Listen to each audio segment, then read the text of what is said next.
All right, guys, welcome back to another episode of the Workbench, your resource rich weekly podcast and newsletter for local service entrepreneurs. As always, the Workbench is brought to you by Lead Truffle, the number one speed to lead system for local business. Today to be joined by Alex Carey. He is the owner of B&C Tree Service, as well as a customer of Lead Truffle, which is always fun to have that overlap here on the pod. Alex, for folks who aren't familiar with you or your business, do you mind telling us a little bit about yourself and the business that you run?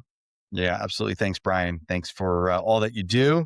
We enjoy Lead Truffle and the value that brings to our business. That is unprompted, but it's true. Yeah. It does. It solves a problem for us. So thank you for that. Yeah. So BNC. We purchased. My wife and I purchased BNC Tree Services just about a month under 2 years ago. So December of 2023. It was a 27-year-old business. And it had no website, it had no Google profile, it had no software, didn't have a logo, didn't have nothing. The name was the first name of the husband and wife that started it 27 years ago. And so, I didn't know much about trees, but I knew about business. And I said, I think this is something that we can turn around and build into a household name here in Phoenix. And so that's what we did. We've started to scale it, built a website, implemented Jobber, the scheduling software, put in some systems and standard operating procedures, and we've been growing rapidly over the past 2 years. So, what were you doing before buying the business? So I did a number of things within corporate America. Worked for Google for a couple of years. Worked for ZipRecruiter for a couple of years. And then did a myriad of other different startups that kind of got on to get acquired, and really in that 20-year span, kind of helped build sales teams, built sales strategies, helped train new sales reps, helped close deals when it needed to be done, helped build and cultivate a effective and high performing sales teams for a number of different companies. Yeah. Cool. So, coming out of that, being an entrepreneur, having worked in tech companies, bigger, more established corporations, of all the businesses to get into, why tree care? I get that question a lot, and it was less about tree care and more about the business opportunity.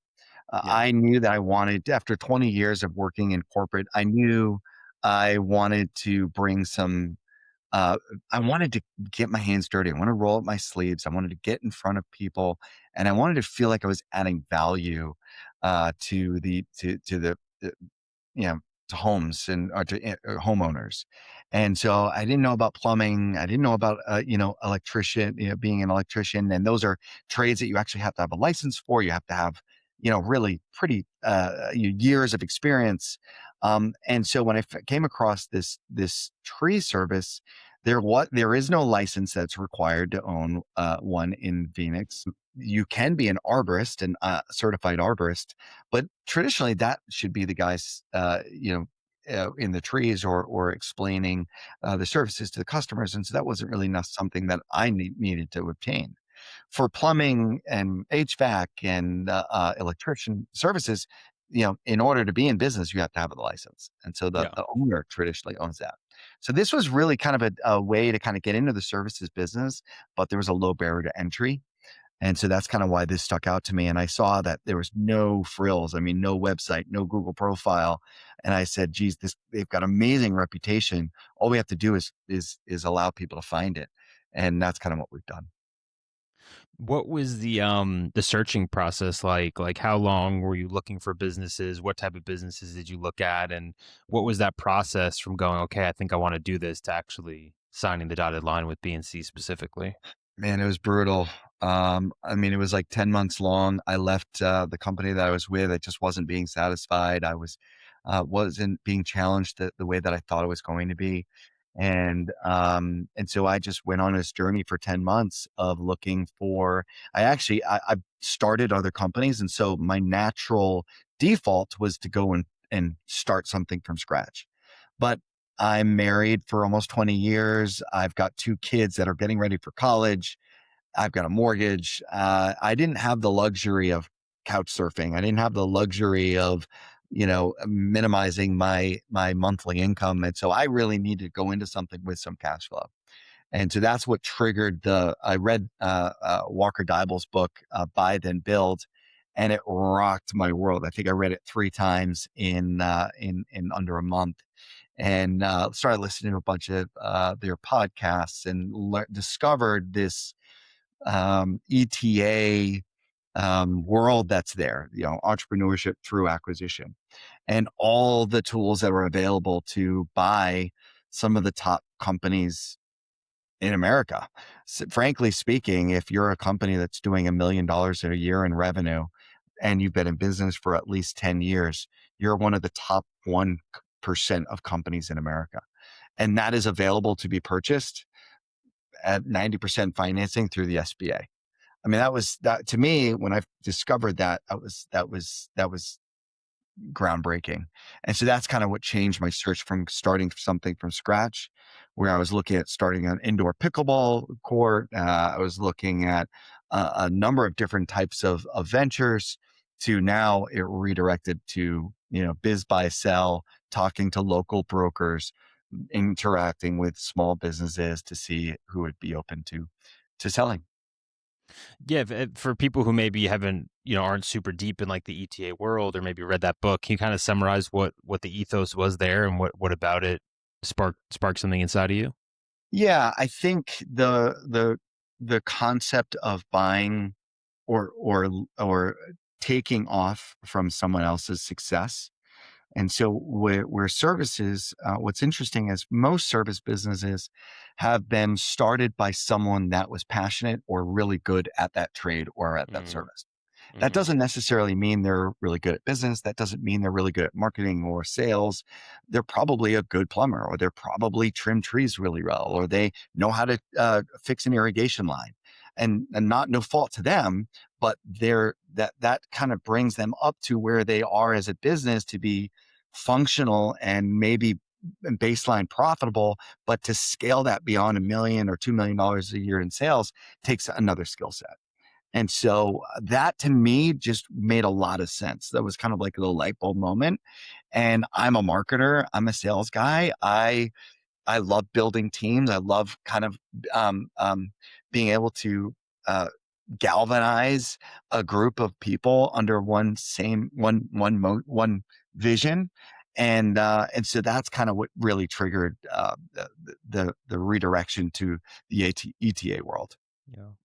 What was the first, let's call it 90 days like when you close the deal, are you walking into an office full of people who don't really know you? Like, yeah, just what is that transition period from like, oh man, I bought this business to now I'm running this thing? Oh, I mean, this is like, I think one of the books I read, or one of the podcasts I heard, the example was it's kind of like getting punched in the face every day, and then you just have to get up and get ready to get punched again.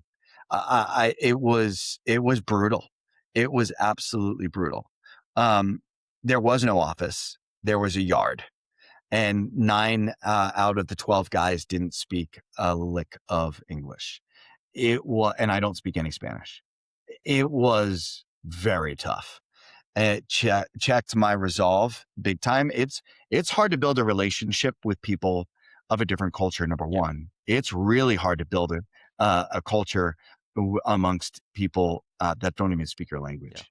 And so, we're in a very different spot now, where even with the guys that that we don't speak the same language, I have an amazing rapport with.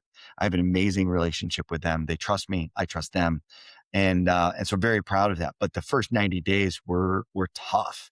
I shadowed the previous owner, shadowed him for 90 days. Just drove in his truck and on my phone, taking ridiculous notes, because everything about the business for 27 years was in his head and in his phone. And so every single word he was saying, I was just copying notes. This person, this name, this address. I mean, it was, and then I would come home and try and make sense of it all. Now that you're coming up on 2 years, what has the change been like? Like, how has the team grown? How has the business grown? How different is BNC Tree Service now? 2 years since you signed the paperwork. I will say that the foundation is very similar, but we're a completely different company. We have 22 people working for the company now. There was 11 or 12 when I took it over. We were heavy in commercial. I think probably about 70% commercial.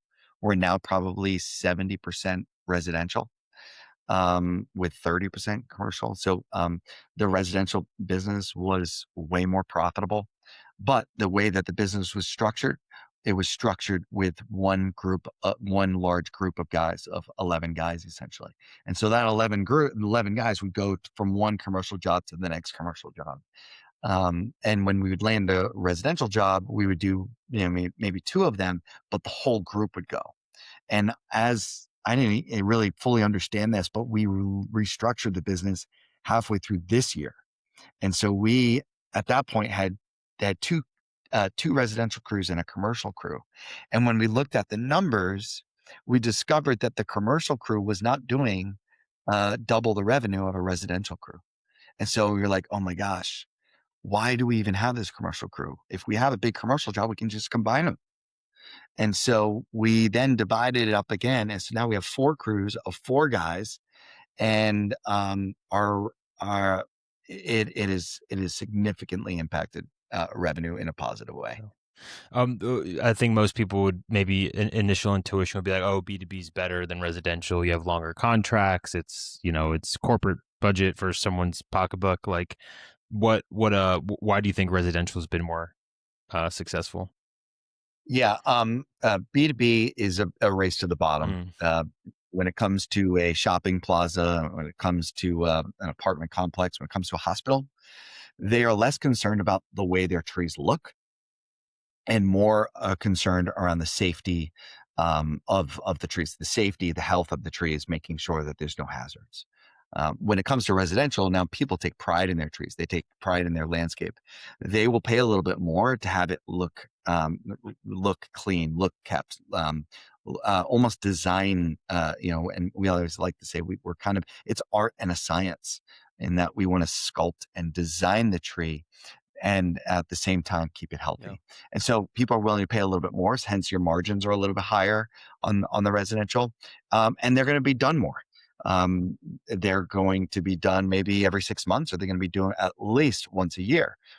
Commercial, they're going to look to spread it out as long as possible, and only give you a call on storm damage, or only give you a call when they absolutely have to. Yeah, that makes sense. So now that you're 2 years in, Alex, like what are you thinking in terms of expansion? Is it just dominate Phoenix? Is it, hey, could we franchise this? Hey, could we expand to new cities, new states? Hey, let's just make this Phoenix area the best it can be. What, if any, kind of thoughts do you have around expansion of the business?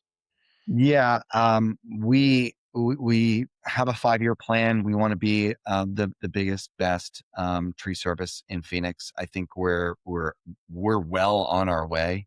It's a very fragmented business, a very fragmented industry. Here in Phoenix, there's probably 50 to 70 tree services in Phoenix, and so it's just it's very fragmented. And so there's a couple bigger players, but there's no one that really stands out. And so we want to be the biggest, we want to be the best, we want to be the most well-known household tree service business in Phoenix, and we're already being around for 29 years. We're really really well on our way, and we've only got 5 stars, 5-star reviews on Google, only 5 stars on Yelp. That is something that we really pride ourselves in continuing that kind of legacy of what has been for 27 years. Just now people can see it. Yeah. Um, so we are looking at a couple different acquisitions. We're not closed off to that, but at the same time, we can organically grow and add crews and be very profitable at that. And so I'm very cautious and very aware that what the chemistry and the um, the environment that we have with BNC is unlike any other company, at least what I've seen in Phoenix. And so bringing on another one, if we were to do an acquisition, I'd need to really make sure that everything jives, that the personalities jive, that the goals and aspirations all make sense and are aligned. And so we're not closed off to it, but we do have a plan to kind of just add crews when the market permits. Makes sense. Alex, anything we didn't get to here that you wanted to cover today? I think um, uh, uh, in the service based business, a lot of people realize it, but if you're not in it, you sometimes forget that your crew is just an extension of you. And so it's really important. Every single morning, I get started with the guys and just pour into them. I reassure them that they're gentlemen, that we are caring for people's landscape, that we are, and I build them up and I encourage them to be better men. And that this is, you can have either choose to be someone that someone that is lacking integrity, or you can choose to be a leader and a man of valor. And so, that's kind of what I instill on the crew. And I encourage, or any owner or any service-based business to take the time to uplift, encourage, and motivate their employees to see the same vision that they have for the Oh, business. And I think that's going to pay off in dividends when customers interact with your guys. They're gonna see something really yeah. refreshing. Love that. Alex, appreciate the time for people who maybe want to get their trees trimmed by BNC Tree Service or just connect with you personally, Twitter, LinkedIn, whatever it may be. What's the best place for folks to find you? Yeah, I try and stay pretty active on our Instagram handle. So feel free to take a look at BNC underscore tree service on Instagram. I'm on LinkedIn all the time as well. So feel free to look me up, Alex Carey at LinkedIn. So yeah, Yeah, those are the best places. awesome. Alex, appreciate you making some time today. Yeah, thank you, Brian. I appreciate you, brother.